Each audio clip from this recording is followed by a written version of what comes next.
se sabe qué decir. Y vamos a empezar preguntándole, ¿qué digo? Di lo que quieras. Sí, una buena forma, ¿no? Primera clase magistral.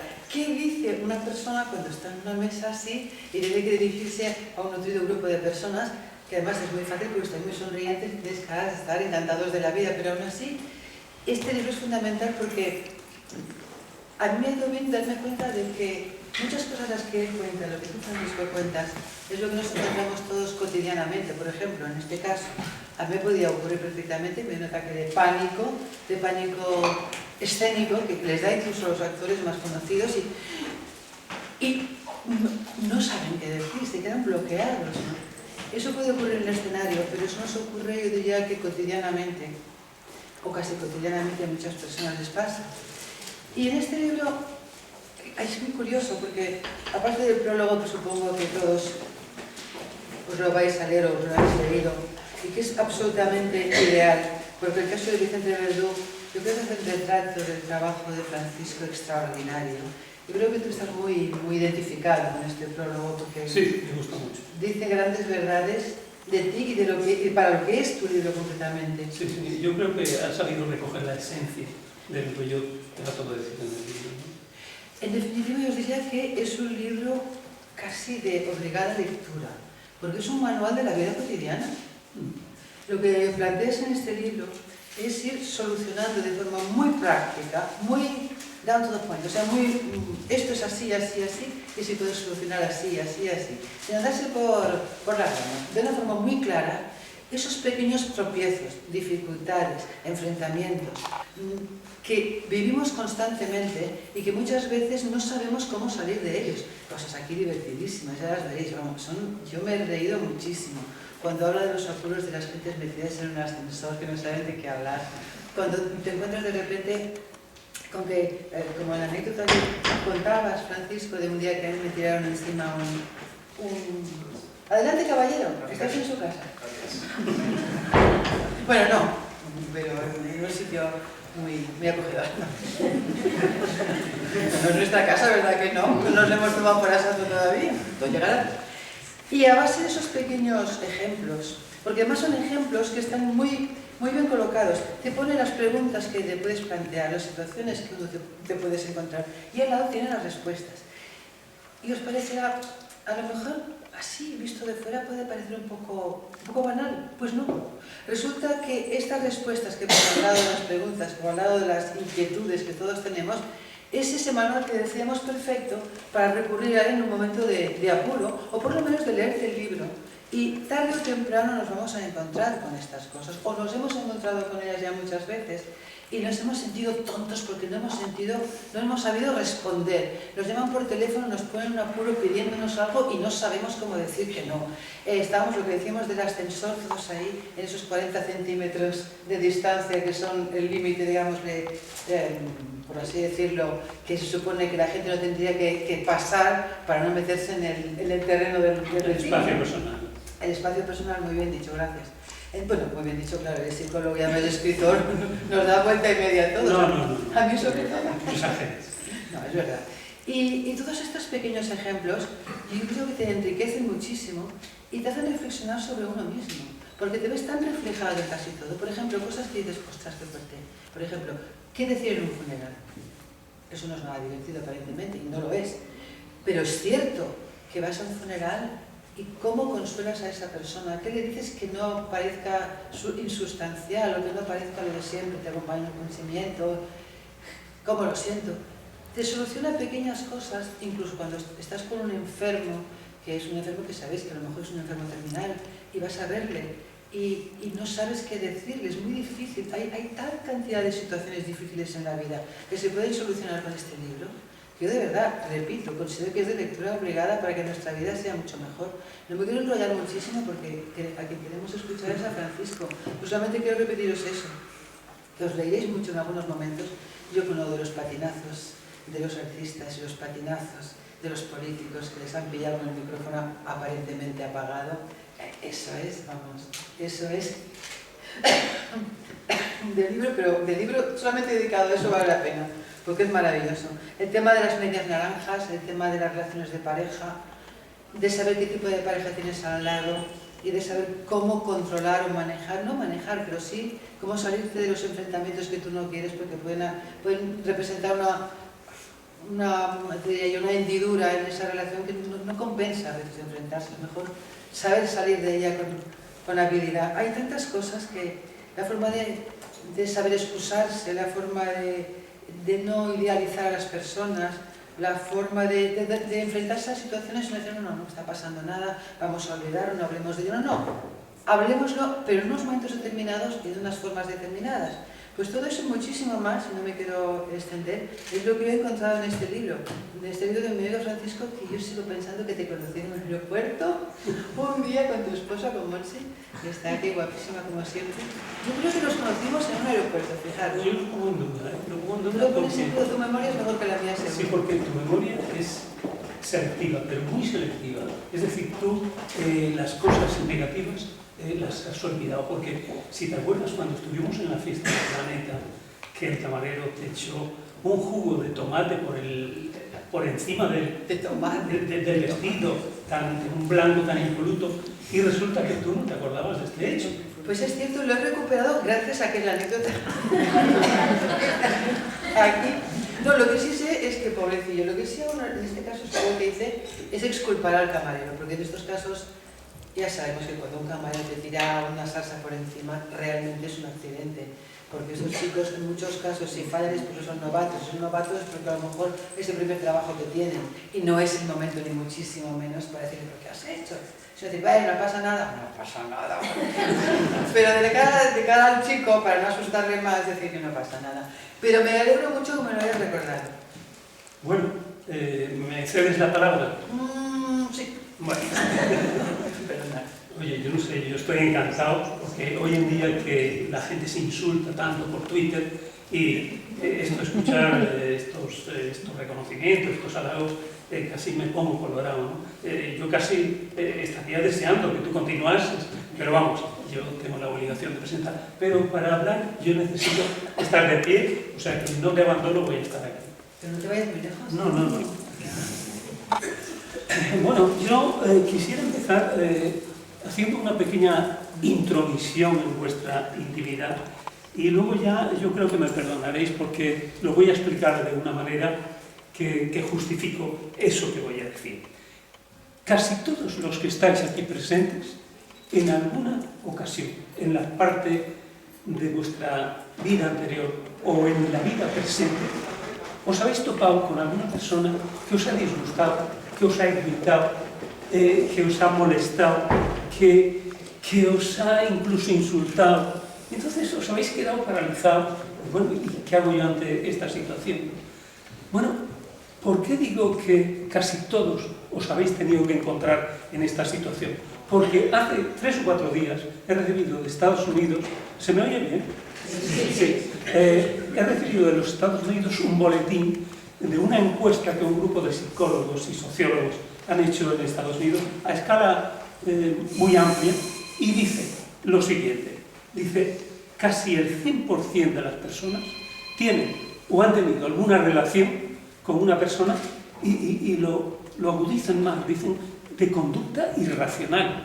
O sea, y claro, yo me pregunto qué se puede hacer ante estas situaciones, porque, bueno, decía Agatha Christie, una escritora tan genuina y tan creativa, decía, yo cuando se encontraba con una de estas situaciones conflictivas con alguien, yo solamente sé qué decir 24 horas después.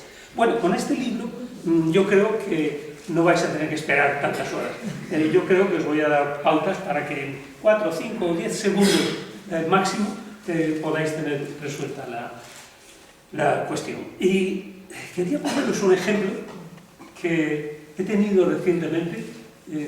Un amigo que me llamó, él vive en Sanlúcar de Barrameda, y lo cuento porque es una anécdota real, de la vida real. Él y su mujer se sentaron en un banco del parque y enfrente había un bar. Y ese bar estaba cerrado, eran cerca de las 10 de la mañana, y enseguida vino el propietario y abrió, cogió el portón de fierro, abrió y se metió en el interior, cogió una silla como esta, la sacó a la calle y se sentó. Se sentó a ver pasar la vida. Y bueno, este matrimonio amigo lo estaba observando. Al cabo de unos minutos entró un primer cliente y saludó al propietario, se metió en el interior, pero pasaron unos minutos, pasó 10 minutos, un cuarto de hora, y viendo que no le atendía, el cliente salió y le dijo: Antonio, ¿me vas a poner esa cerveza o qué? Dice: coño, espera que venga otro, ¿no? Entonces, yo no quiero alentar ni quiero alimentar esos estereotipos de que hay regiones españolas que son muy trabajadoras y otras muy holgazanas. No quiero alentar, sino que he tratado de transmitir esa anécdota que es real, porque ahora nos sirve de ejemplo para lo que voy a contar. Cuando esa persona, ese cliente, recibe esa respuesta tan desabrida, tan desagradable, tenemos que preguntarnos por qué. ¿Por qué el propietario responde de esta manera? Podemos manejar varias variables, ¿no? Una que es holgazán, otra que está resentido con esa persona, otra que es la que deberíamos adaptar para el caso, es que esta persona arrastra una emoción negativa. Él tiene un conflicto con su mujer, con sus hijos. A lo mejor ha invertido en preferentes de Bankia, no lo sabemos. Algún problema tiene. ¿Y qué pasa? Ese problema lo arrastra en su modo, en su manera de comunicarse. Y la otra persona, se ve afectada. ¿Qué pasa? ¿Qué pasa con esta situación? Pasa una cosa, que es la que digo en el libro. Nosotros no podemos reaccionar, no se debe reaccionar, se debe actuar. ¿Y qué significa? ¿Qué diferencia hay entre reaccionar y actuar? Una diferencia abismal. Es decir, cuando uno reacciona, emite una opinión, emite una frase irreflexiva, impulsiva, es decir, sin pensar. ¿Y qué pasa cuando nosotros actuamos? Cuando nosotros actuamos, pues nos tenemos que dedicar 4, 5, 6 u 8 minutos a pensar lo que vamos a decir para no herir, para no humillar, para no utilizar el tono confrontacional que ha tenido esa persona con el cliente. Entonces, una de las cosas que debemos de pensar antes de reaccionar, es decir, para actuar, es pensar una frase que es muy simple, pero muy útil, y es la siguiente: lo que yo voy a decir ahora va a mejorar o empeorar la relación con esa persona. Así de sencillo, así de sencillo. Y si lo pensáis, bueno, esos 4, 5, 6 segundos, no importa que el otro vea que estás dubitativo, que no sabes qué contestar, no importa. Lo que importa es que tú tengas una actuación adecuada y no alimentes una confrontación que no corresponde, ¿no? Esto, en mi libro, trato también de meter la pata. Meter la pata es algo que siempre está en discusión entre los psicólogos, que si son evitables, que si son inevitables. Se dice que son inevitables, ¿por qué razón? Pues porque parece que una metedura de pata procede de nuestro profundo inconsciente y se salta nuestra barrera consciente y dice alguna locura, alguna tontería, o hace alguna tontería, ¿no? Entonces, yo voy a reflejar, no lo reflejo en el libro, pero me voy a basar en un dato de una persona que nos puede servir de ejemplo de cómo ha actuado esa persona. Esa persona se llama Olvido Hormigos, y esa persona fue pillada en un momento muy delicado. Mientras se masturbaba, esto lo grabó en su teléfono móvil, y entonces quiso transmitírselo a su marido, pero se equivocó. No solo le dio a la tecla inadecuada, sino que la dio a todas las personas que estaban en su directorio. Bueno, la metedura de pata es tremenda, ¿no? Es tremenda.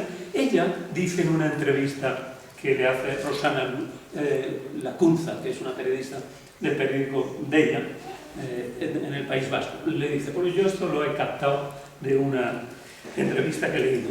Le dice: bueno, ¿cómo te sentiste cuando ocurrió este suceso, no?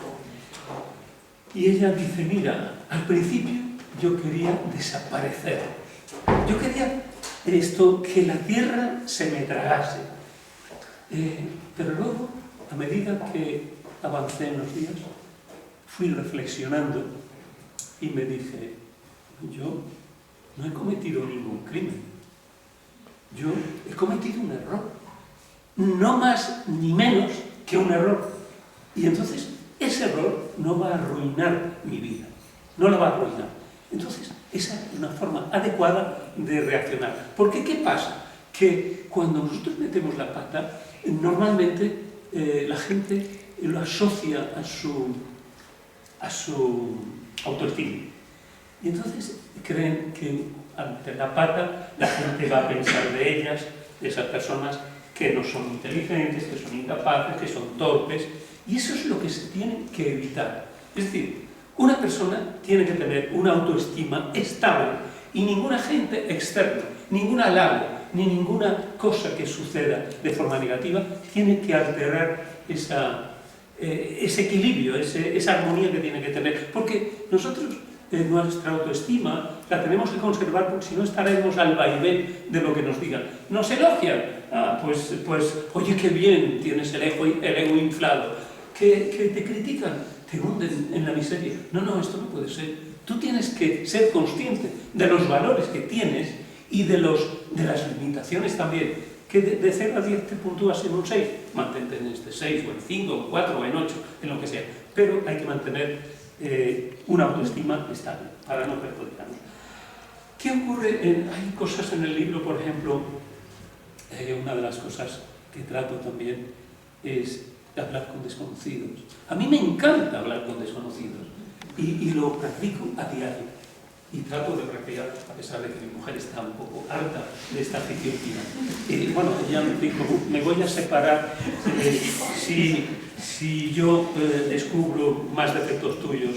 Y bueno, resulta que tengo tantos que no los va a descubrir nunca, entonces no podrá separarse.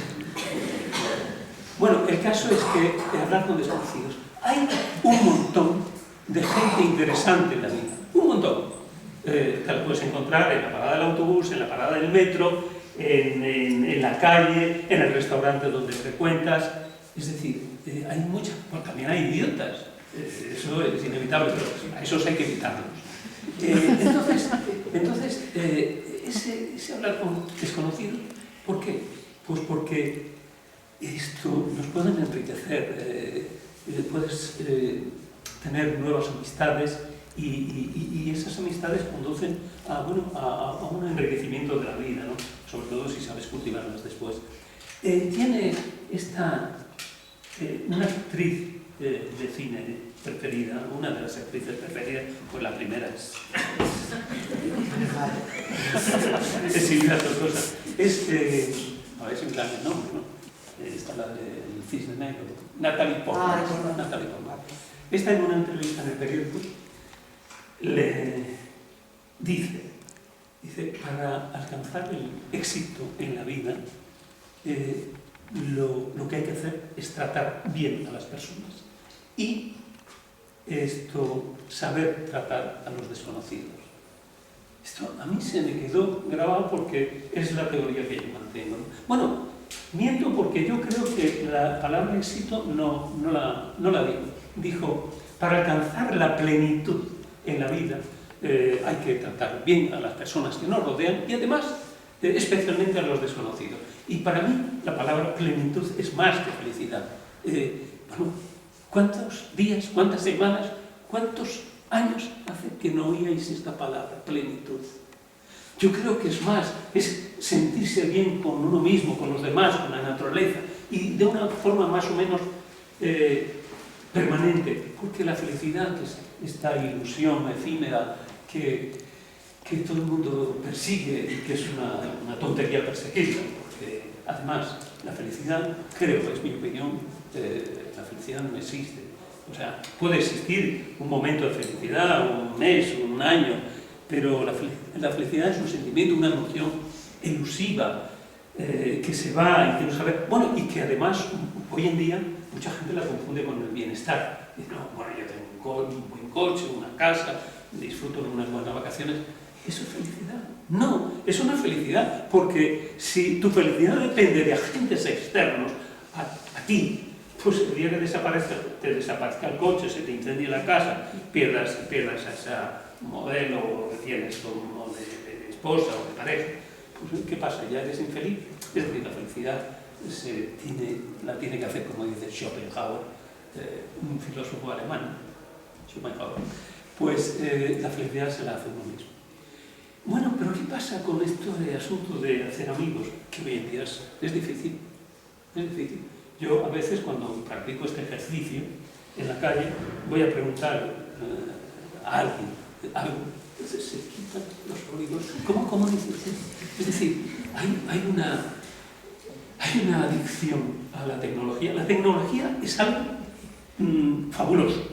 Es algo, yo creo que es un milagro, aunque el Vaticano no quiera reconocerlo. Es algo fabuloso, pero también es un infierno. Yo creo que hemos convertido la comunicación en algo banal. Todo el mundo, o casi todo el mundo, no vamos a generalizar, casi todo el mundo está comunicando cosas. Ya vemos los chicos jóvenes, ¿qué dicen todo el día? Además humillados, porque hay que mirar hacia abajo. Estamos en una sociedad humillada.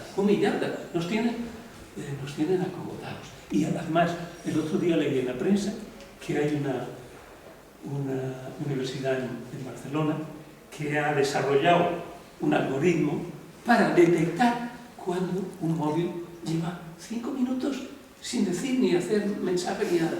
Es la moda, ¿no? Es decir, te están avisando para decir, oye, muévete porque este es un móvil aburrido. ¿Qué es? Lo que quieren es que consumamos. Oye, pero ¿sabéis que estamos haciendo el caldo gordo a Samsung, a Vodafone, a Nokia, a todas estas personas? Es que no podemos rebajar un poco nuestra adicción. Es que yo creo que estamos alterando nuestra forma de comunicarnos y bueno, es algo que realmente yo no sé, sé que la tecnología es indispensable, es un bien, pero yo creo que la clave está en la mesura. Tenemos que procurar poner una medida a eso, si no estamos deteriorando la comunicación. Bueno, otra cosa que yo trato en el libro, a ver si me acuerdo, la gente molestosa. En el mundo hay mucha gente molestosa. ¿Me mirabas a mí cuando has hecho esto? Te miraba con complicidad. Bueno, pues hay gente molesta, por ejemplo, qué sé yo, ese amigo o conocido que te manda un email supuestamente gracioso, ¿no? Bueno, ¿qué le dices? Hay que pararle los pies también. O ese amigo conocido indiscreto que te pregunta por la edad, por lo que ganas, por si puede hacer una pregunta. ¿Puedo hacer una pregunta? Bueno, para esto no es necesario que os demoréis unos segundos para contestarle, porque son datos que sabéis, la ciencia cierta, ¿no? Si te pregunta la edad, ¿qué le tenéis que responder? La que aparenta. Se acabó. Si te pregunta, ¿cuánto ganas en tu empresa? No me quejo.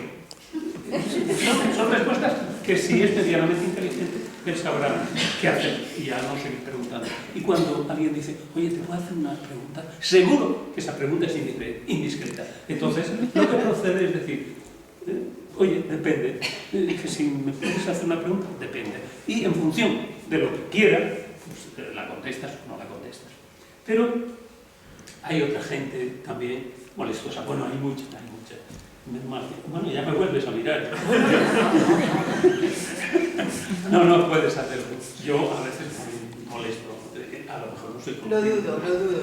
Bueno, por ejemplo, entre los molestosos hay ese tipo que tú estás conversando con él y él no tiene esa capacidad de seducción, de llamar la atención y a lo mejor te está dando manotazos. ¿Sabes lo que les dije a este? Sí. Y pues le dije esto y te sigue dando. Y tú ya no escuchas, tú vas retrocediendo. Pero él va progresando en la medida que tú vas retrocediendo. Y es una... Yo he tenido varios conocidos y amigos y una vez me dije a uno, oye, fulanito, he estado en África Central. ¿Te acuerdas, Ana, cuando estuvimos en Ghana? Dije, he estado en Ghana y los médicos me han detectado una enfermedad infecciosa. y él ya me mira sorprendido, pero ya los manotazos se han terminado. No, hay mucha gente molestosa. No sé quién puede recordarla. Ah, bueno, tengo una anécdota genial respecto a los molestosos. Es la siguiente. Yo no soporto el ruido, yo supongo que vosotros tampoco, me refiero a un ruido exacerbado, ¿no? Que un vecino que te pone, ¿cómo se llama? La pisonadora, ¿no? La aspiradora a las 6 de la mañana. Pero un día ocurrió una cosa, nos ocurrió a Montserrat. Vamos a cines de versión original, pero a veces vamos muchas veces en castellano, sobre todo para ver películas de Silvia Tortosa. Bueno, es que tú me has dedicado tantos halagos que trato de corresponder mínimamente. Bueno, el caso es que nos fuimos una tarde. Vamos a primera sesión porque a los gavilanes no les gustan las palomitas. Y en primera sesión hay gente que come palomitas y bueno, no en primera sesión, no, en las sesiones posteriores. Estuvimos a principios de año en el Cine Paz, en la calle Fuencarral. Y echaban una película que se titula, atentos al título, porque está muy relacionado con lo que pasó en este cine. La película se titulaba Sobran las palabras y se trataba, por si alguien la quiere recordar, se trataba de una fisioterapeuta que va con su camilla, recorriendo a sus clientes, ¿no? Y haciéndoles masajes, todo eso. Bueno, empieza la película y al cabo de unos minutos, 5 o 10 minutos, yo ya oía que alguien estaba hablando en 2 o 3 filas posteriores a la mía y seguía hablando y hablando en un tono normal, pero para el cine pues es muy molesto, no podías concentrarte, ¿no? Y ya no pude soportar más y le dije, por favor, ¿quiere usted callarse? Y la contestación de este individuo fue, llame a la policía, llame a la Guardia Civil, yo no me callo. Bueno, esto a viva voz. Yo entonces me quedé paralizado, me quedé sin respuestas. Una persona que quiere dar respuestas a todo y me quedé sin respuestas. Porque no se podía, no podía sentar a discutir en una sala que había más espectadores. Y bueno, se quedó así la cosa, parece que se apaciguó un poco. Pero el tonto estaba dando golpecitos en la butaca siguiente. Yo creo que era con el propósito de que si yo me volvía a quejar, él diría, yo no hablo, yo no estoy hablando. Estaba dando golpecitos. Pero vamos, no pasó nada de eso. Lo que ocurrió en la pantalla es que el azar vino en mi ayuda. ¿Qué pasó en la pantalla? Pasó que la protagonista y su pareja van al cine. Es decir, eso que se ve en el cine. La protagonista se va al cine. Y él, que es un bonachón, es un poco brusco, pues entonces empieza a hablar en voz alta. Y ella le dice, no, por favor, no hables en voz alta, susurra, es que no sabes susurrar.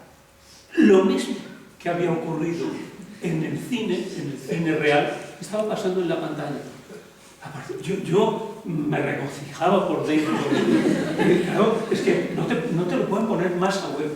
Y entonces, bueno, discurrió ella, no oímos, iba a decir escuchar, no oímos más a este personaje y a todo esto. Sí, vamos bien el tiempo, ¿no? Y a la salida, ¿qué pasó a Monse? Había desaparecido el espectador y su pareja. Voy a ver un poquito.